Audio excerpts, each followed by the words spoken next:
Mana Qalqandagi ta'tilimiz ham asta-sekin nihoyasiga yetmoqda. Hash-pash deguncha 7 kun o'tib ketibdi.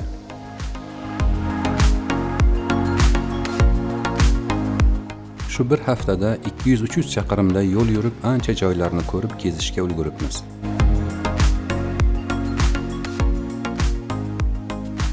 Dasturxonimiz kechqurungi ovqatdan keyingi chayimiz bor.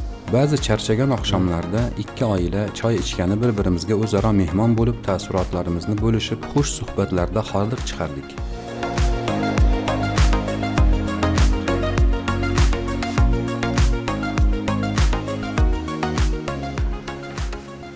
Bugungi kunimizni dengiz va Qalqon bilan xayrlashishga bag'ishladik.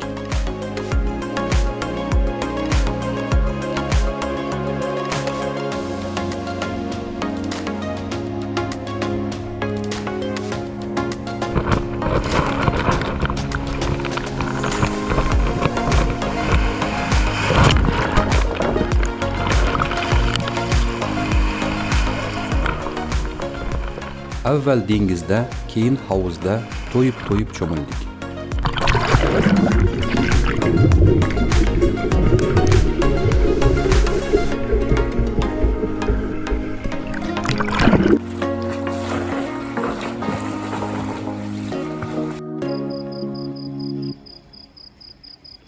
Kechki ovqatdan keyin yo'lga tayyorgarlik ko'ra boshladik.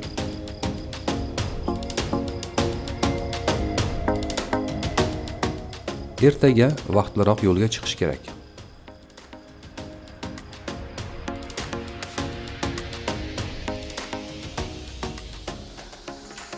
Yandex xaritasi Istanbulgacha 900 kilometr masofani 11 soatda o'ta olishimizni ko'rsatib turibdi.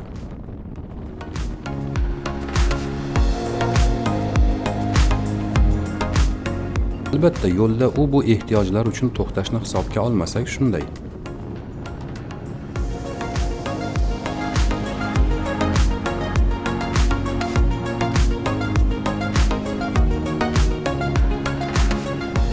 Ertalab soat 8 da villani topshirib Istanbul sari yo'lga tushdik.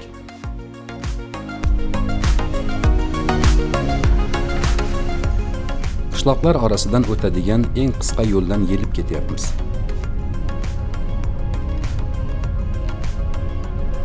Birinchi marta o'tadigan yo'llardan yurasiz-u to'xtamay bo'larkanmi? Yo'limizda ne turistik joylar bor axir.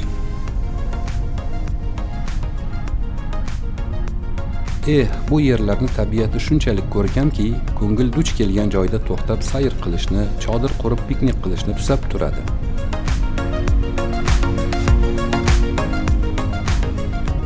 Har qaysisida to'xtab, sayr qilib, bir kecha dam olib, keyin davom etsak ham bo'lardi-yu, lekin do'stimiz bugun Istanbulga yetishi kerak. Vaziyat mana shunday. Agar masofa va vaqtdan yutsak, yo'l bo'yidagi tomoshabob joylardan bittasiga kirib o'tish B planimizda bor. U uchun tezlik me'yoridan sal oshiqroq bo'lishi shart. Antalya viloyatidan Burdur viloyatiga, undan Denizli viloyati hududlariga kirdik. 2,5 soatda 243 kilometr yo'l yurib, viloyat markazi Denizli shahriga yetib keldik.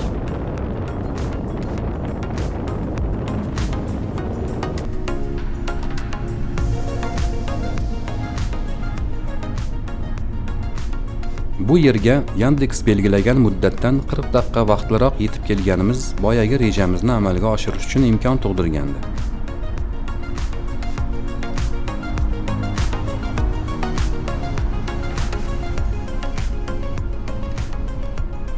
Asl yo'limizdan 16 kilometrcha o'ngga og'ib, yana bir mashhur joyga qadam ranjida qilishga bel bog'ladik.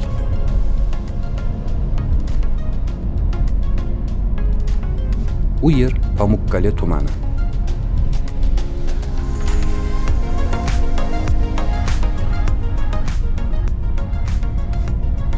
Tumanga kirib mahallalar orasida yurganimizda bir tomonda oppoq paxta xirmoniday tepaliklar ko'rina boshladi.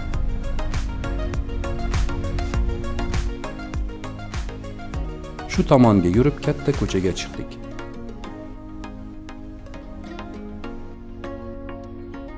Odam va vosita ko'pligidan qayerga to'xtaymiz deb bosh qashlab turganda, baxtimizga 2-3 ta o'rin topilib qoldi.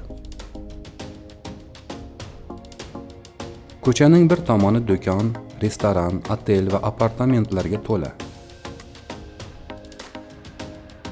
Qarshi tomonida muhtasham manzarali oppoq xirmon. Mashinalarni bemalol park etib, tabiat muzeyining kirishi tomon harakat qildik.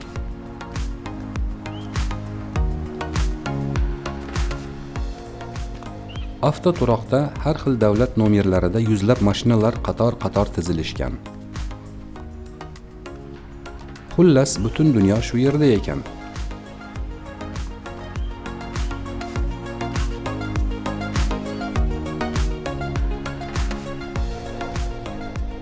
Voh, ana buni ko'rdingizmi?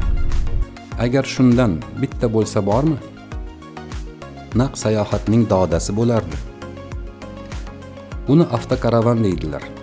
Hojatxona, dush, oshxona, muzxona, ko'rpa-to'shak, joningizga nima kerak bo'lsa, hammasi ichida alomatning. Mayli, orzuga ayb yo'q. Nasib qilsa bir kuni ijaraga bo'lsa ham olsam, ichi tashi va imkonlarni siz bilan baham ko'rarman.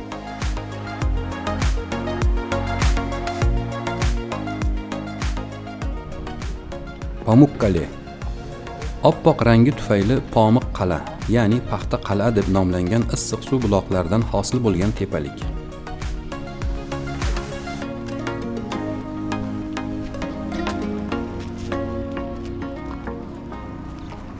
Balandligi 160 metr, uzunligi 1 kilometrdan oshadigan mineral tepalik odamzodga eramizdan avvalgi davrlardan ma'lum. Mana shu atrofda 35 darajadan 100 darajagacha bo'lgan haroratlarda jami 17 ta issiq suv bulog'i bor ekan. Ulardan mana shu Pamukkale travertinlarini hosil qilgan buloq 35,5 daraja haroratga ega. Sekundiga 466 litr hajmda oqib chiqadigan ushbu buloq pastda kichkina ko'l hosil qilgan joyigacha 60-70 metr balandlikdan oqib tushadi. Buloqdan ko'lgacha 1,5 kilometr uzunlikda aylanma ariqlar orqali oqib kelish jarayonida tarkibidagi minerallar cho'kindiga aylanib, yillar va asrlar mobaynida chiroyli balkonsimon travertinlar hosil qilgan.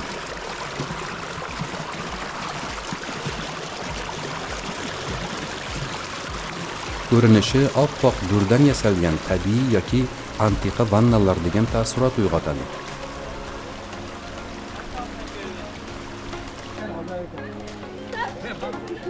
Jozibador ko'rinishi odamzod diqqatini miloddan avvalgi 2000-yillardayoq o'ziga rom qilgan ekan. Chunki o'sha davr hukmdorlaridan Xarqil, ya'ni Gerakl avlodidan Attalit sulolasi boshqargan Pergama qirollari buloqlar yonida dastlabki shaharga asos soladi.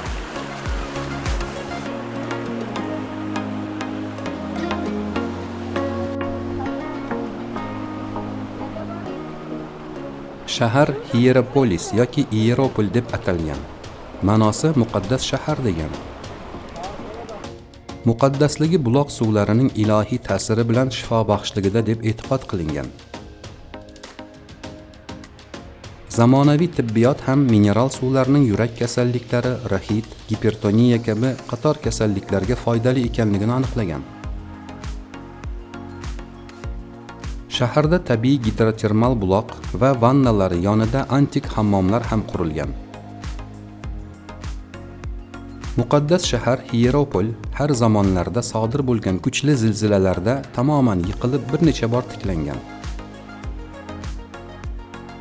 Keyinchalik navbati bilan avval Rim imperiyasi ishg'oliga uchragan, keyin mahalliy qirollari hokimiyatida qo'ldan qo'lga ko'chib to dastlabki xristianlar davriga yetganda butunlay xarobaga aylangan.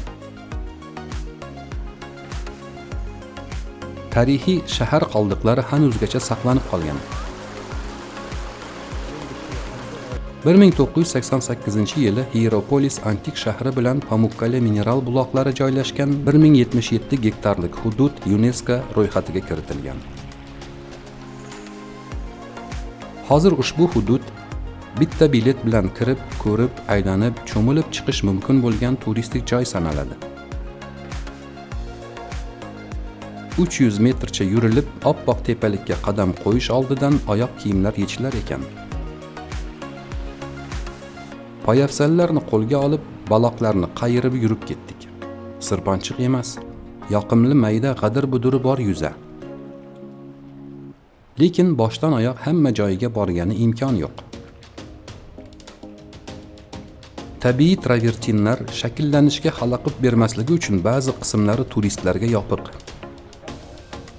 Sal yuqoriroqda Kleopatra havuzi deb nomlanadigan havuzi ham bo'lib, bu yerning asl joziba markazi shu yer ekan. Bu yerga alohida bilet olish kerak. Bir necha kunga kelgan turistlar uchun o'zgacha elit bir xordiq sanaladi.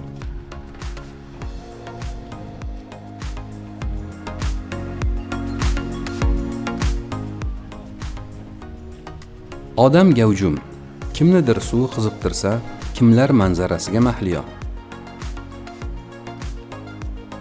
Ayrimlari oq minerallarga boy loyini ust boshiga chapalab tizadan keladigan tabiiy vannalarda maza qilib cho'milyapti.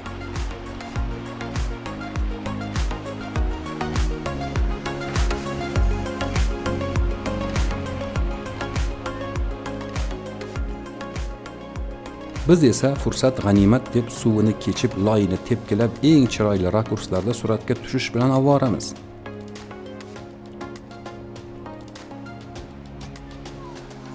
Yarim soatda shundoq kiramiz u chiqamiz desak ham 1 soatdan ko'proq kezib qo'ydik. Nima bo'lganda ham yer yuzida betakror joyda, qayeriga qaramang ko'z qamashtiradi. Oppoq tuzlardan aks etgan quyosh nurlari badanga har tomonlama tushganidanmi qizara boshladik. Bir hafta dengiz bo'yida kuymagan, qoraymagan afti-angorimiz 1 soatda qip-qizil lavlagiday bo'ldi.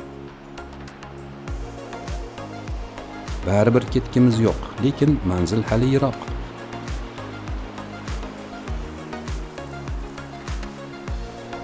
Hali tushlik uchun, yoqilg'i uchun tanaffus qilinadi. Hammasiga ulgurib kechqurungacha Istanbulga yetib olishimiz kerak.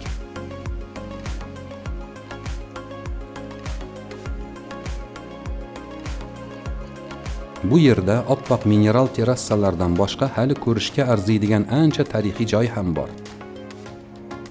Lekin nachora. Tezroq yig'ilib yo'lga ravona bo'lishdan boshqa choramiz yo'q. Hammamizni dilimizda bitta fikr. Bu yerga albatta bir necha kunga kelish kerak.